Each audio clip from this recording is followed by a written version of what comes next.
இதை நான் சொன்ன செகண்ட் ஆர்ச். இந்த ஆர்ச்ல பாத்தீங்கன்னா இது வந்து அவங்களோட டைல்ஸ், நம்ம பார்டர் போடுவோம்ல வீட்டுல, அதோட டைல்ஸ். இது வந்து நம்மளோட ஷீட். ஓகேங்களா? இது நம்ம ஏன் இந்த ஷீட் கொடுத்துருக்கோம் அப்படின்னா, அந்த கீழ் ஆர்ச்சும் இந்த கீழ் ஆர்ச்சும் பிளாக்ல வரப்ப நான் இதுல இந்த ஷீட்டை போட்டுட்டேன் அப்படின்னா அந்த லுக் வைஸ் வந்து டிஃபரன்ஸ் ஆகும். ஓகேங்களா? நான் ஏன் இதை ஸ்பெசிஃபிக்கா சொல்றேன் அப்படின்னா, நம்ம டீம் இதை கூட வந்து நான் வந்து கஸ்டமர்ஸ் வந்து எக்ஸ்பிளைன் பண்ணுவாங்க. இது வந்து நான் எக்ஸ்பிளைன் பண்ண மாட்டேன் கஸ்டமர்கிட்ட, இது நான் வந்து மெஷர்மெண்ட் மட்டும் தான் எடுப்பேன்.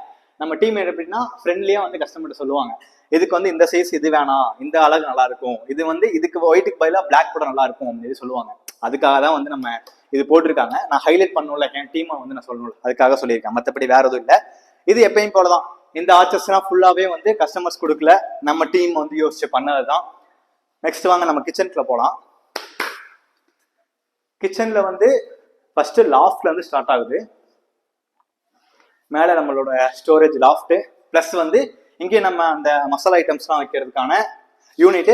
பிளஸ் என்ன அப்படின்னா, இந்த யூனிட் வந்து வெறும் எம்டி வால். ஓகேங்களா? இது ஃபுல்லாவே நம்ம தான் மேக் பண்ணிருக்கோம். என்ன அப்படின்னா, உள்ள கடப்பாக்கெல்லாம் போடல, டோட்டலாவே நம்ம ஷீட் தான். பிளஸ் வந்து கீழே வந்து ஸ்லைடிங் டோர் ப்ரொவைட் பண்ணிருக்கோம். ஓகேங்களா? அதுவும் சாஃப்ட் க்ளோஸ் தான். ஸ்லைடிங் டோர் வந்து உங்களுக்கு இன்னுமே ஆக்சஸ் பண்றதுக்கு ஈஸியா இருக்கும் கிச்சன் யூனிட்.